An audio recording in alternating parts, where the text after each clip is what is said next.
Many other buildings suffered some damage. The storm, which has been described by some as the worst short storm in living memory, hit the southwest coast about 10:30 last night and then proceeded to wreak havoc as it travelled inland through Dardanup, Boyanup, Donnybrook and Loudon until it finally blew itself out around Boyup and Bridgetown. The worst place to suffer the gale force winds was the regional capital Bunbury, which took the brunt of the storm as it came off the Indian Ocean, with winds upwards of 100 kilometres an hour, ripping roofs from buildings as though paper, tossing caravans like toys, and uprooting hundreds of trees and power poles. Apart from the wind, much of the damage was caused by freak lightning, with bolts felling chimney stacks, exploding power poles, and in one case hitting a car. As would be expected, beachfront property took the brunt of the storm.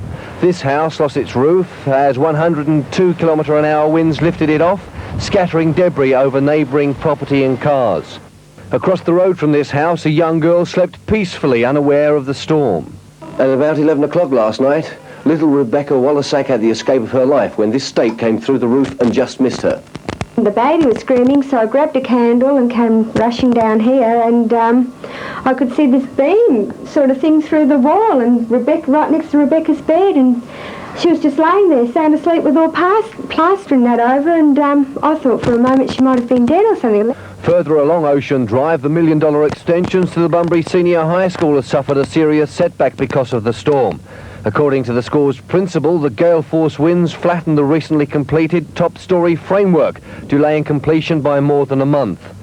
Meanwhile, Bunbury's major hotel complex, the Lighthouse Inn, suffered upwards of $250,000 worth of damage.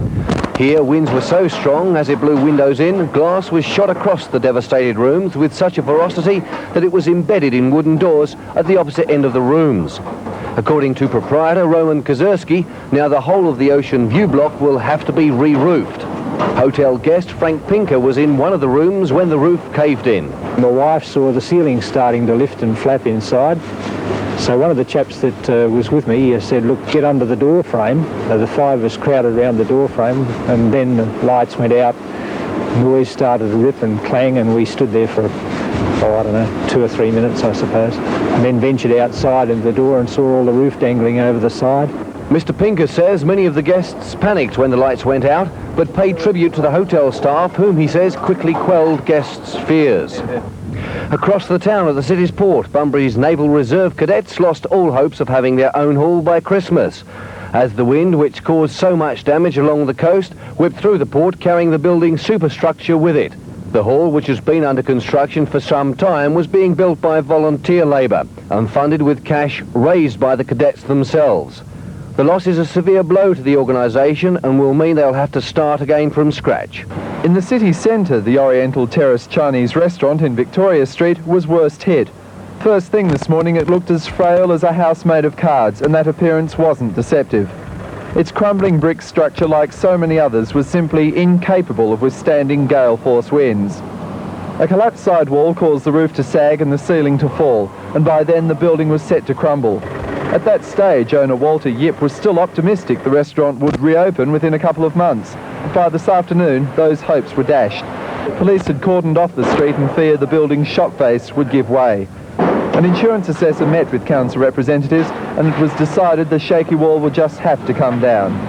Both the Burlington and Wellington hotels took a battering. A lightning strike at the Burley destroyed major sections of roofing and had patrons in the packed bars fleeing for the doors. An early damage estimate, $20,000. Sodden carpets and creaking rafters today, a grim reminder of a violent night. Well, it happened about 11:15. It was just like a bomb hit. There's a loud explosion and a bolt of lightning just must have hit the TV antenna and collapsed the chimney straight through the roof. At the Wellington, the story was the same. A chimney collapsed and sections of the roof blew away. The licensee's wife spent most of the night trying to salvage antiques suddenly exposed to the elements. A couple of blocks away, workmen quickly moved to carry out repairs to the city railway station. Lightning strikes proved just as savage as high winds, causing thousands of dollars damage to Bunbury service station Abs Autos. It looked like a battlefield. The lightning just sheared the roof of the main office area right off. Proprietor Ab Paulette received a phone call late last night telling him the roof had been destroyed. He thought it was a hoax. He later found his business in ruins. But the lightning didn't confine itself to buildings. It caused this car window to explode, showering passengers with glass.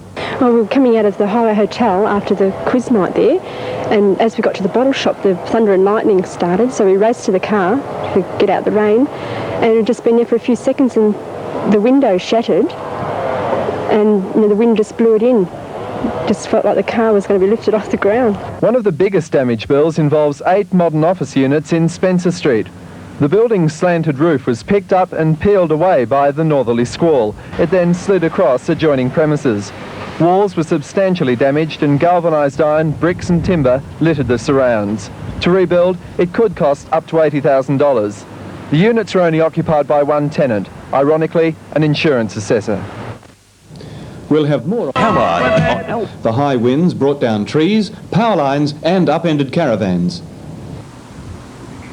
Bunbury Village Caravan Park manager Leith Hunt was still stunned this morning as he described the chain of events that led to about $100,000 worth of damage to the park. The van's completely turned over, and there was one bloke actually holding his annex up, and the van came over, and as he was holding his annex up, he said, "Gee, there's something solid here."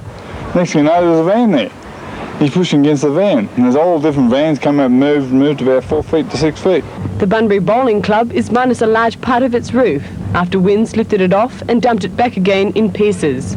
Hundreds of trees along many of the roads lost branches or completely fell, blocking a number of the streets. A car full of people was caught by the trees along the Boyup Brook to Donnybrook Road. One of them was 70-year-old Fred Marshall, who says he's seen some storms, but none like this. For its short duration, I would think that is probably the worst storm that I've ever been in, and that is including land storms and sea storms.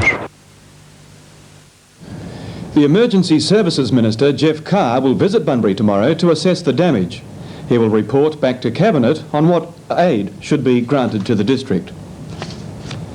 Narrogin police are tonight searching for an escapee from the Boddington police station. About 50 houses have been damaged, and there's been enormous damage to the town's central business district.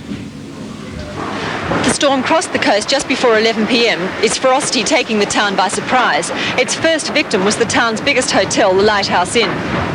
The motel restaurant complex is perched on the northwest tip of the town and took the full force of the storm. Roofing iron from the 5 executive suites in the Ocean Wing was peeled off. Windows were shattered and expensive fittings were drenched. One couple ran from their unit to safety just seconds before a plate glass frontage blew in. Jagged pieces of the broken window went flying across the room, some ending up like glass spears embedded in the door. The Lighthouse Inn manager says there's been at least $250,000 worth of damage to the building. Down in the main street, the Burlington Hotel became another casualty when a bolt of lightning struck a chimney. The brick structure exploded and crashed through the ceiling, leaving a gaping hole above the main lounge, to the horror of the 150 patrons attending the Thursday night disco.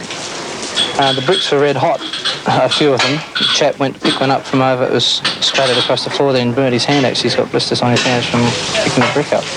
A group of men at one end of the bar moved away from their corner just before the explosion. The rubble fell on their drinks. The Wellington Hotel across the road had roof damage, and about 100 metres further up the street there was major damage to a Chinese restaurant. A side wall of the Oriental Terrace caved in, wrecking much of the interior of the building. And with huge cracks clearly visible in the frontage of the restaurant, police cordoned off the area as a danger zone. Abs Autos was back in business this morning despite the fact that part of the roof was draped over the driveway. Witnesses had reported a lightning strike.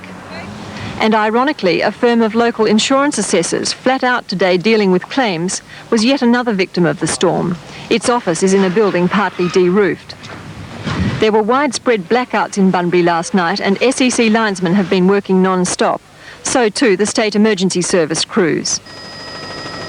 As an illustration of the ferocity of this storm, the asbestos roof of one oceanfront house lifted right off, sailed across a vacant block, clipped the roof of another house and ended up shattered on a verge in the next street.